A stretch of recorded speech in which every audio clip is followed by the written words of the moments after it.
Parang kumpleto Ricardo itong church nyo eh. I feel the warmth. One thing that attracted me is this church is a Bible reading church. Nakita ko yung weekly reading nyo eh. Alam nyo, taga-walk through the Bible ako eh. Kaya na-allergic ako sa mga kapwa nating Kristiyano that they are really in love with the Word. Because the Word of God changes everything. Do you agree with that? Let's have a short walkthrough. Dito ako magsimula. Let me fast track my introduction. Genesis 37. Joseph was sold by the brothers or by his brothers to Egypt, right? They intended to kill him, put him in a stern or in a well, in a cistern, but walang tubig. Tapos inaahon niya siya doon. Tapos dumating ang mga Midianites na mga entrepreneurs. Pinagbili siya. Tapos punta siya sa Egypt. Sa Egypt, marami siyang mga pagsubok, di ba? Tanungin mo nga sa katabi mo, nagbabasa ka pa ba ng Bible mo? Ito, susundan natin to. Taga-walk to tayo eh. So, si Joseph, lumanding siya sa iba't ibang tao. Binili siya ng isang, kasi he was sold in a slave market. At siyempre, 17-year-old, matipuno, gwapo, katulad ko, di ba? May muscle, malakas, may energy. Nabili siya ni Potiphar. Ni Potiphar. Parang PSG general yun eh.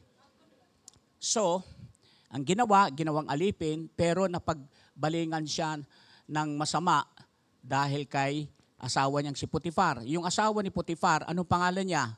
Tama kayo, Mrs. Potiphar. Wala kasing pangalan yung kayo naman, no? At inakusahan siya ng sexual assault. Nabilanggo. Tapos marami nangyari yan. Fast track ko lang ng konti. Nabilanggo siya, kasama niya ang mga iba pang mga bilanggo ng mga opisyal ng mga ng Egyptian. Dalawa nandun, si cupbearer saka si cupbearer saka si baker, nakapaniginip sila at na-interpret niya tugma. Sabi ni yung cupbearer na naligtas yun eh. Yung baker namatay. Sakto bullseye yung sinabi ni Jose. Sabi ni cupbearer sa kanya, pag ako'y nakalaya, hindi pa nakalaya si cupbearer to sasabihin ko kay Paraon, iligtas ka rin yan. Pero natahinga pa rin siya ng 2 years. Meron na bang nagpangako sa inyo na napako? Nagsakit yung pangakamuhan ka tapos hindi natuloy. And he rose from the power after interpreting Pharaoh's dream. Naging second highest ranking official siya si Joseph. And after that, he invited all his household members, including his father, according to Deuteronomy, 70 people. He invited from Canaan, yung kanyang host country, to go to Egypt. At dumami sila doon. After many years, and then namatay si Joseph, namatay si Paraon, but the Hebrew people stayed continuously in that land of slavery. Inalipin sila doon. For 400 years, they were enslaved by the Egyptians, and one day, they asked help from the Lord. Give us a deliverer. Sinong pinadala? Si Hilbalignasay. Hindi ako yon. Si Moses po. Si Moses. Pagkatapos, nilabas ni Moses sila sa lupang pangako, nababalikan nila, namatay siya, na-disqualified din for disobeying God's simple instruction to talk to the rock. Alam niyo yung story niyo yon. And then he passed on the leadership baton to to Joshua, and Joshua, here comes a general who invaded the land. Joshua chapter 1 to Joshua chapter 12 talks about the invasion of the land. And Joshua finished all those battle engagement in 7 years, 31 battles in all. Bakit ko alam na 31 battles? Binilang ko yan eh. Ilan ang panalo nila Joshua out of 31? At ilan ang talo nila? Natalo lamang sila ng isang beses. The Battle of Ai. How do you spell AI? Huwag mo nang pahirapan ng sarili mo. AI lang yan. Yun. Oo. Talo sila doon. After, no, na sila sinalakay nila ang Jericho. Pagkatapos noon, si Joshua, pumasok sa promised land, nilabanan nila at mga kalaban nila, mga ethnic groups staying in their land, mga Philistines, ang mga ganun, no? Mga Hittites, Amorites, yung nga, dog bites, mosquito bites, lahat yan. Pagkatapos, he apportioned the land. Papasok na sila sa lupang pangako. And one day, a breaking news broke up in their camp while they were in the wilderness. Tignan ko nga, gumagana itong PowerPoint ko. Andiyan ba kayo? Okay, tignan natin. Uy, ayan. Breaking news. Nung sila'y nasa wilderness, God's chosen people prepare for the crossover of the promised land and take possession of it. Sabagay, wala pang dyaryo noon, ano? Istorya lang to, kayo naman, no? Ginagawa-gawa ko lang na introduction yan. Kung mayroong broadsheet nung araw, nagulat yung mga tao. Ay, babagtasin na pala natin ang Ilog Jordan at papasok na tayo sa lupang pangako. Okay. After 40 years of wilderness journey, a new beginning has come. The Israelites now enter the promised land with excitement, expectation, and eagerness. Isn't it that's true?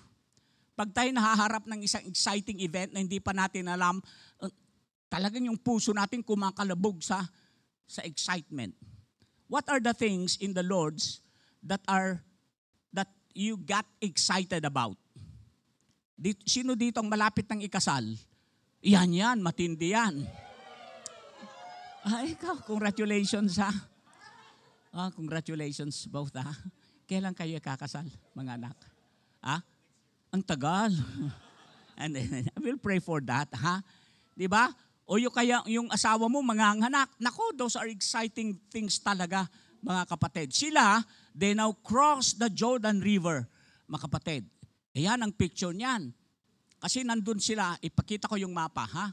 In Joshua chapter 3, itong titignan natin, Joshua addresses the Israelites at the Jordan River before they cross into the promised land.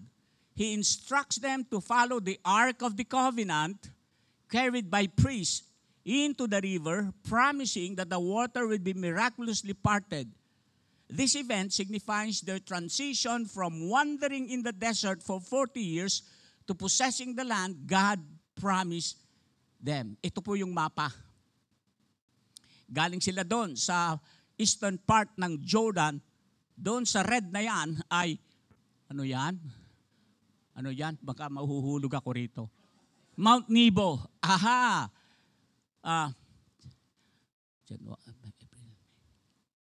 6 months ago, we're in Amman, Jordan for our global conference. At nagkatuwaan yung team namin, 11 regional directors. I'm one of the regional directors of Walk to the Bible, Southeast Asia Pacific. I covered this. At pumunta kami sa Mount Nebo. Gusto nyo makita ang ebidensya na nagpunta ako dyan? Baka guni-guni ni Pastor Hilto Ayan, ito yung, bago kami umakyat dyan sa bundok, may tatay mag-ama. Siyempre, I tried to be polite. Baka maya-maya, bugbugin ako ng tatay So, nagpaalam ako sa boy na to.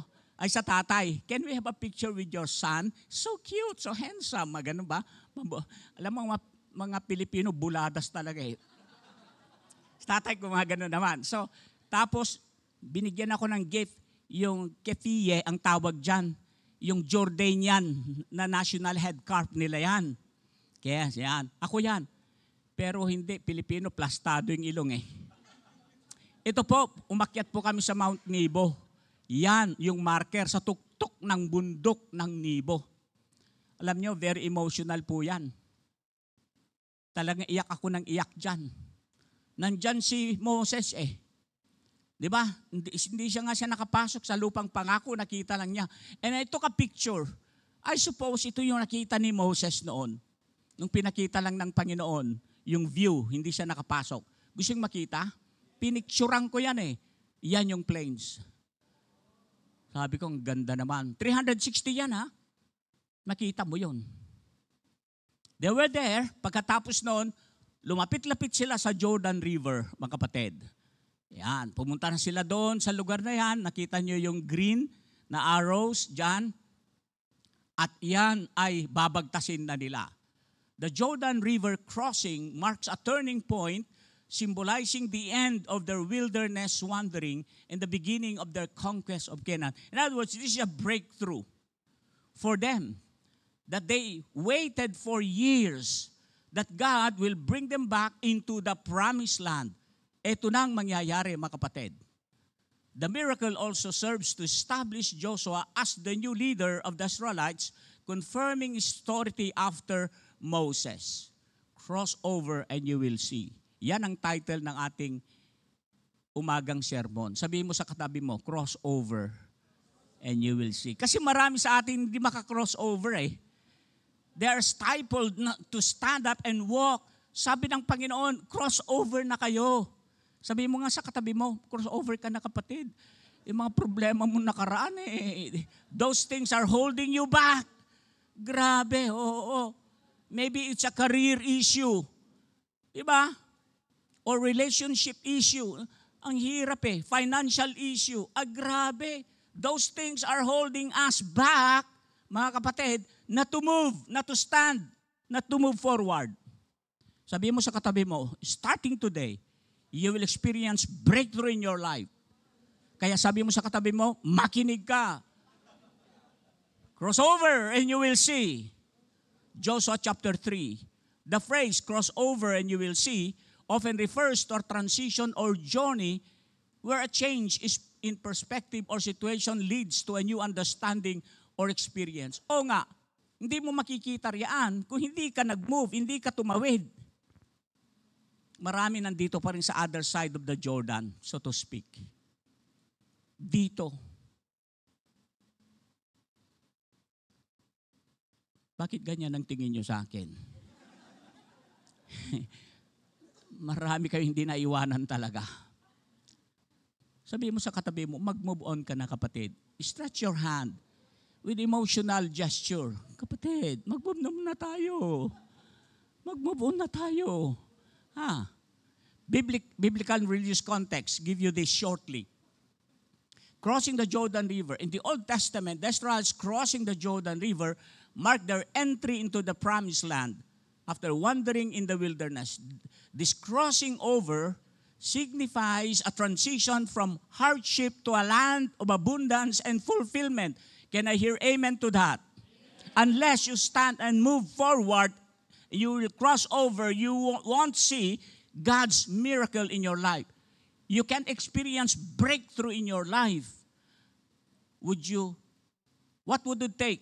That's the question. What would it take for you to cross over successfully? Preparation of God's people. Ito yung una. Ihanda ninyo ang lahat bago tayo mag-move. Alam nyo, several occasions I visited this river. I think 5 times in different sites. Baptism ni Jesus, marami eh. No? Malinggit lang itong river na to. Mas malapad pa nga ang Pasig River eh. Hindi malaking river ang Jordan River. Malinggit lang yan. Ang challenge ay harvest time during this time of the year. Kaya nag-overflow yung river na yan that time. Finally in the morning, verse 1, Joshua chapter 3, Joshua and all the Israelites set out from Shittim and went to the Jordan, where they camped before crossing over. After 3 days, the officers went through the camp, giving orders to the people. When you see the Ark of the Covenant, you see, the Ark of the Covenant in this simple narrative was mentioned 9 times. Sabi mo sa katabi mo, naintindihan mo ba yon? Kapag ang isang words, phrases, or versicle sa Bible, inulit-ulit at inulit-ulit, importante yan. Ito 9 times binanggit. This is the first time that the Ark of the Covenant was mentioned. When you see the Ark of the Covenant of the Lord your God, and the Levitical priest carrying it, you are to move out from your positions and follow it. Then you will know which way to go. Itong importante. since you have never been this way before. So there's somebody who can give the cue or the clue kung tama yung tinatahak nilang landas. Na una ang mga Levita bit-bit ang kaban ng tipan. Yan, Ark of the Covenant. Alam niyo po ang significance ng Ark of the Covenant? It symbolizes the presence of God literally in their midst. Kaya yung Ark of the Covenant, pag nagdidigmaan yung mga hari nung araw, dinadala yung Ark of the Covenant sa front line mismo ng gyera. Hindi sila para swertihin sa gyera. Listen, no? That speaks that God is with them even in battles. Nandyan yung literal presence ng God yan. So kailangan, ang presensya ng Diyos, siya yung gabay natin. But keep a distance about 2,000 cubits between you and the ark. Gaano kalayo yun? Dumistansya kayo sa kaban ng tipan, binibitbit ng mga kaparian yan, ang layo mga kapatid is halos 1 kilometro kalayo.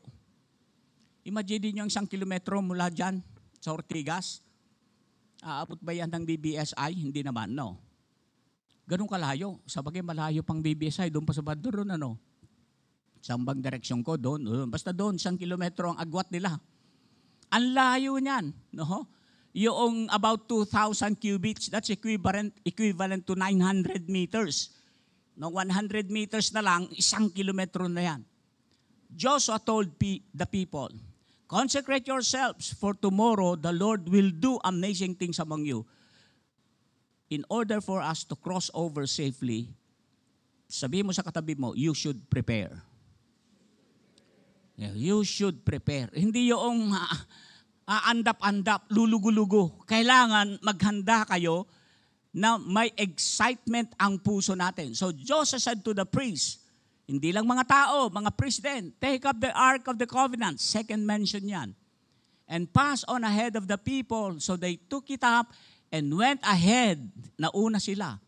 And the Lord said to Joshua, pati si Joshua may preparasyon, mga tao, mga makaparian, pati si Joshua pinaghanda ng Panginoon. Today, I will begin to exalt you in the eyes of all Israel, so they may know that I am with you as I was with Moses. Tell the priests who carried the Ark of the Covenant, minention, pangatlo na yan, mga kapatid. When you reach the edge of the Jordan waters, go and stand in the river. So, the first thing that we should do is to prepare our hearts. Prepare our hearts to cross over to something that will allow us to see the miracle and the breakthrough of God.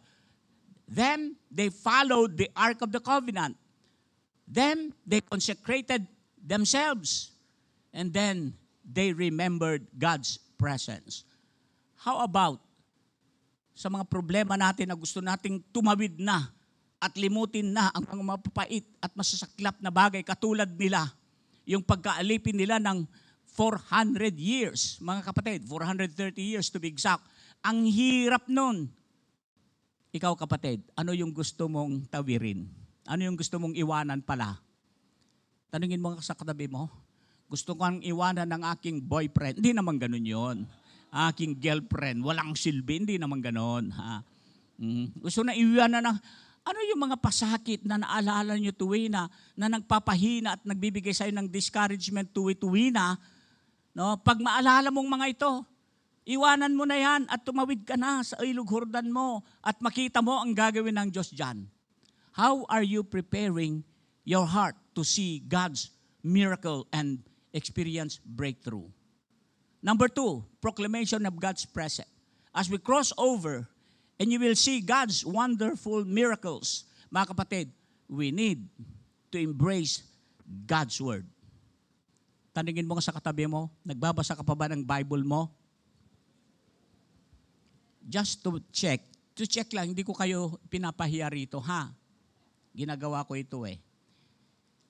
Yung mga nagdala ng hard copy Bible nila, pakitaas nga. Very good. Taas, huwag kayong mahiya. Kayo naman katulad ko kayo noong 6 months old akong Kristiyano, nahiya ako magbitbit ng Bible.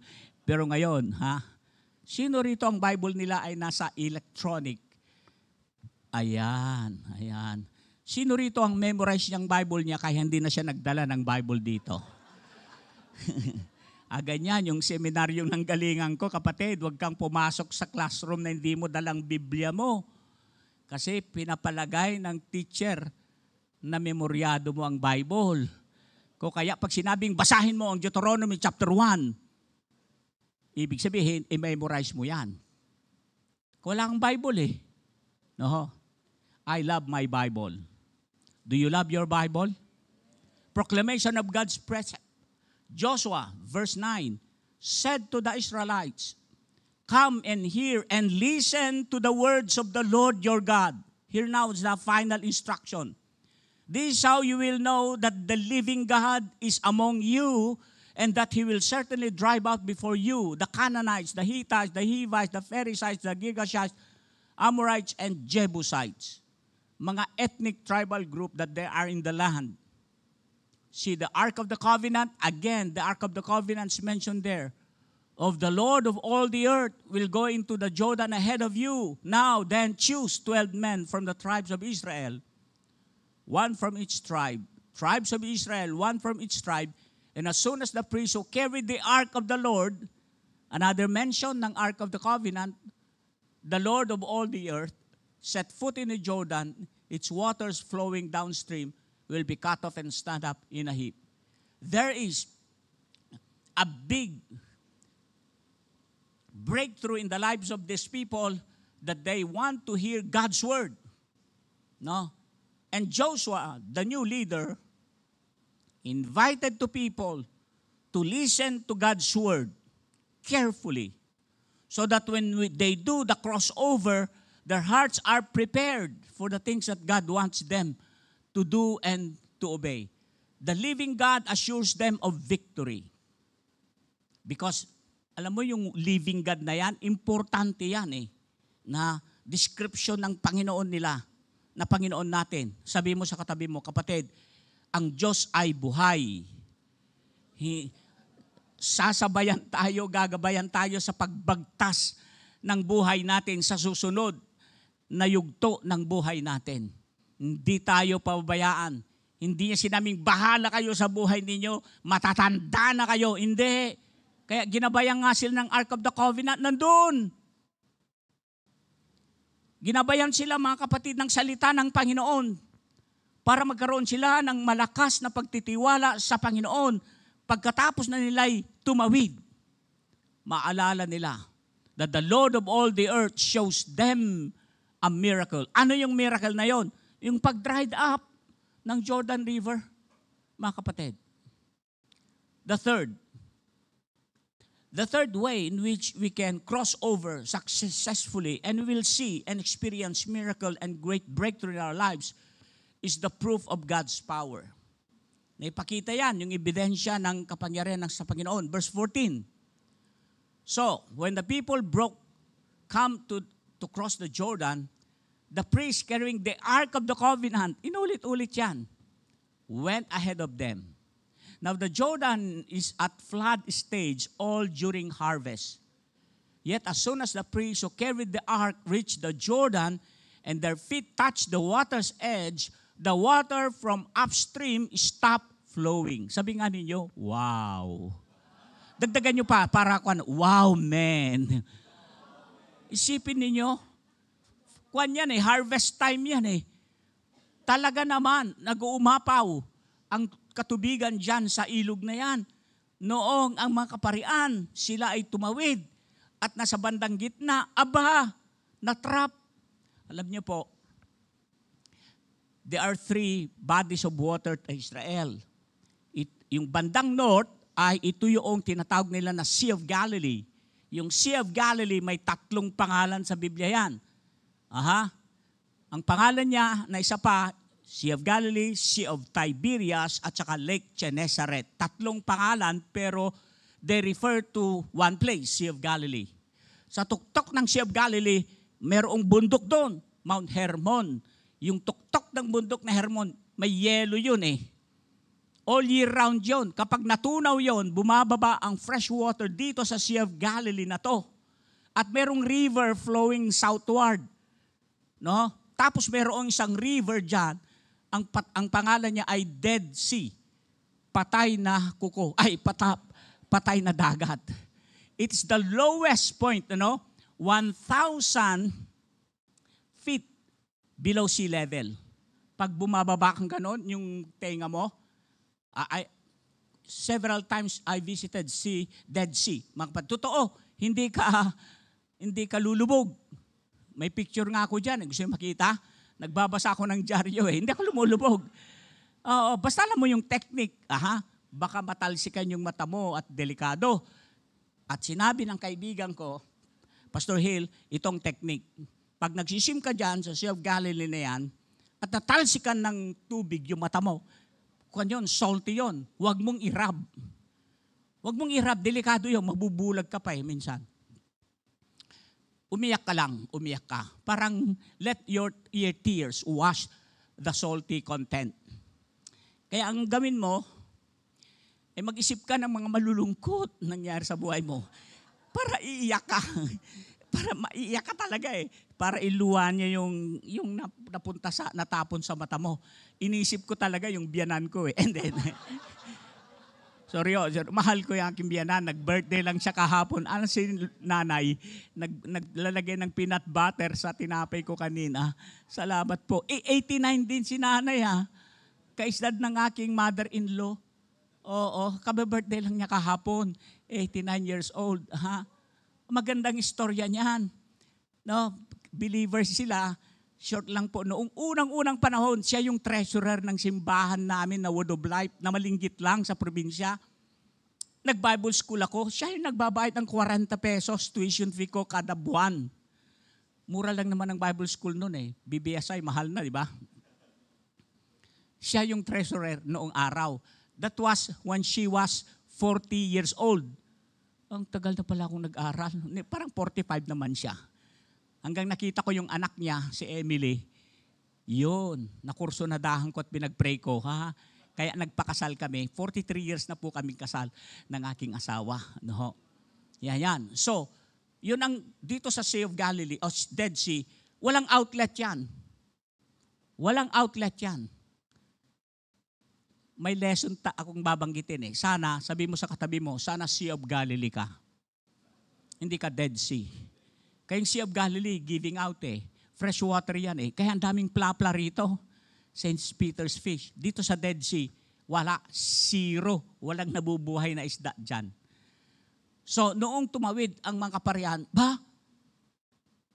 yung Jordan River dried up according to the story. It piled up in a heap a great distance away at a town called Adam in the vicinity of Saretan, while the water flowing down to the Sea of Arabah, that is the Dead Sea, isang pangalan din yan, ng Dead Sea, was completely cut off. So the people crossed over opposite Jericho. The priests who came or who carried the Ark of the Covenant, another mention of the Ark of the Covenant there, the Ark of the Covenant of the Lord stopped in the middle of the Jordan and stood in dry ground, while all Israel passed by until the whole nation had completed the crossing on dry ground. Ganda. What's the proof of God's power? The water from the upspring stopped flowing and the Israelites crossed over opposite Jericho. Sapagkat yun kanilang makikitang unang syudad pagka bagtas at pagtawid nila dyan. Yun po yung araw na yan. Doon sa red spot na yan, doon sila nag-cross at makikita agad yung syudad ng Jericho dyan.